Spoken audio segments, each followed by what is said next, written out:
Hello everyone, welcome to my channel. Please subscribe and hit the bell icon. The bold and the beautiful recap for April 2, 2024. Deacon plans a funeral. Deacon is preparing for Shayla's funeral. Deacon makes plans for Shayla's memorial service in the bold and the beautiful recap for April 2, 2024. We begin in Malibu with Steffi, Jacqueline McSinswood, telling Finn, Tanner Novlan, that they are safe and secure now and they love each other. Finn worries about Douglas being in Paris, away from the family, but Steffi is convinced that Douglas will thrive in his new home. Liam, Scott Clifton, and Hope, Annika Noel, are talking in the office when Beth comes in and tells them about the movie she saw. She loves when her parents are together, which makes Liam and Hope exchange a look.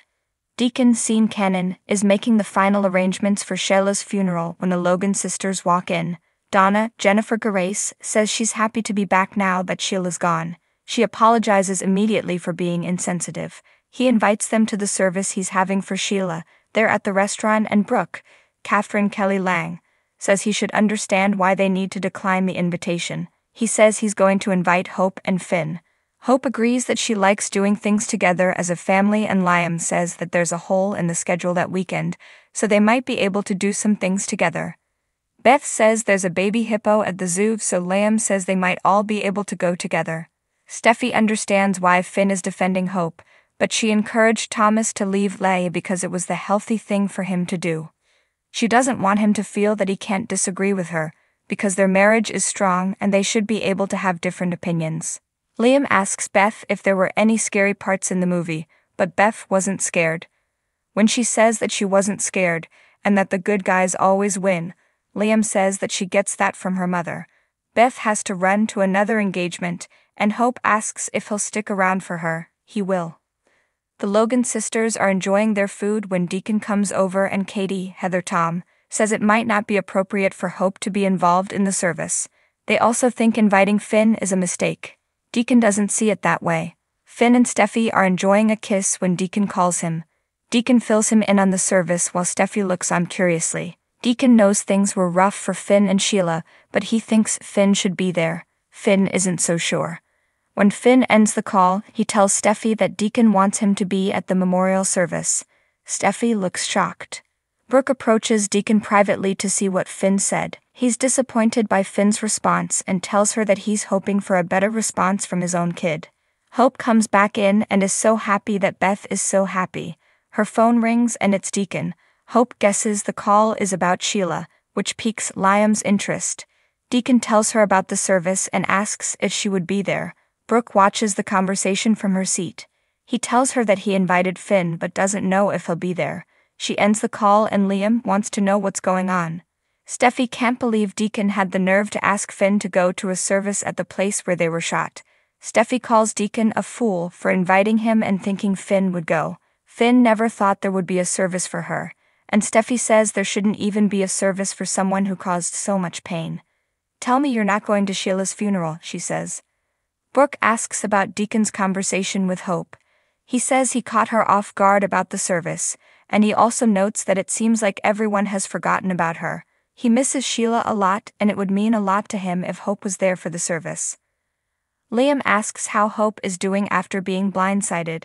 He can't believe Deacon thinks Hope would be there for Sheila's memorial. Hope thinks Deacon just needs to say goodbye, but Liam thinks there are more people who need to say good riddance. Liam tells her to not feel bad about it because no one else will go. She tells him that Finn was also invited and Liam can't believe that he'd go, but Hope doesn't see it that way. Steffi thought the door was closed on Sheila. She thought that they'd closed the door on everything to do with Sheila. Steffi thought they put it all behind them, and Finn assures her that he is there with her, and she's his priority. She's all that matters. Steffi tells Finn she loves him and then goes to get ready for work. He sits down on the couch and thinks about the good moments he's had with Sheila, and when he came home to find that Steffi killed her.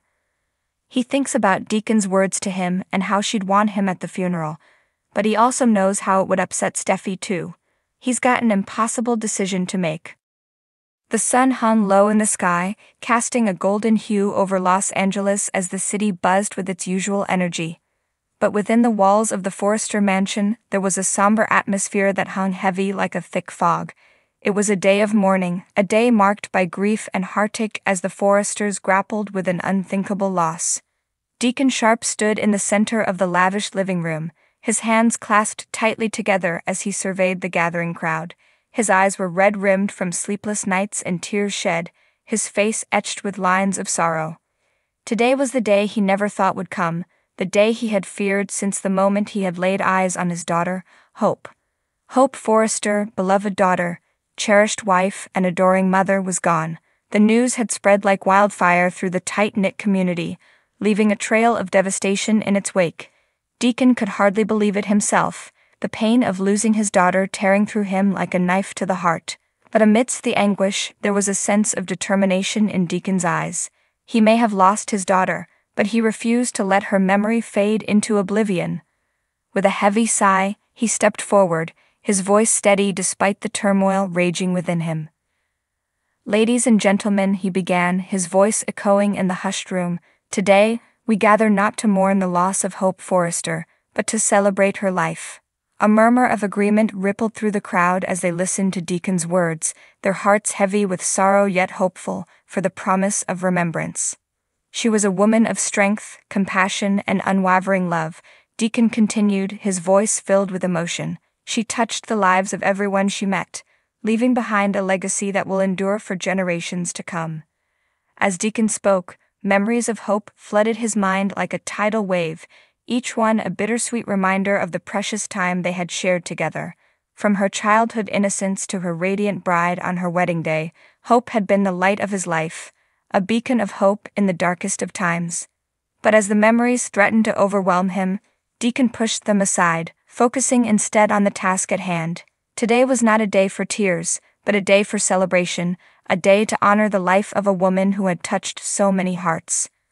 With a determined expression, Deacon turned to face the crowd, his voice filled with conviction. "Today, we say goodbye to Hope Forrester, but her spirit will live on in each and every one of us.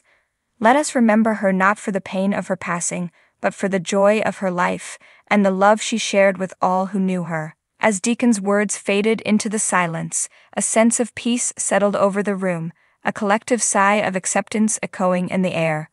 For a moment, time seemed to stand still as the gathered mourners reflected on the life of Hope Forrester, their hearts heavy yet filled with gratitude for the time they had shared with her. And as the sun dipped below the horizon, casting a warm glow over the Forrester mansion, Deacon knew that Hope's memory would live on forever in the hearts of those who loved her most. For though she may be gone, her legacy would endure, a testament to the power of love and the strength of the human spirit.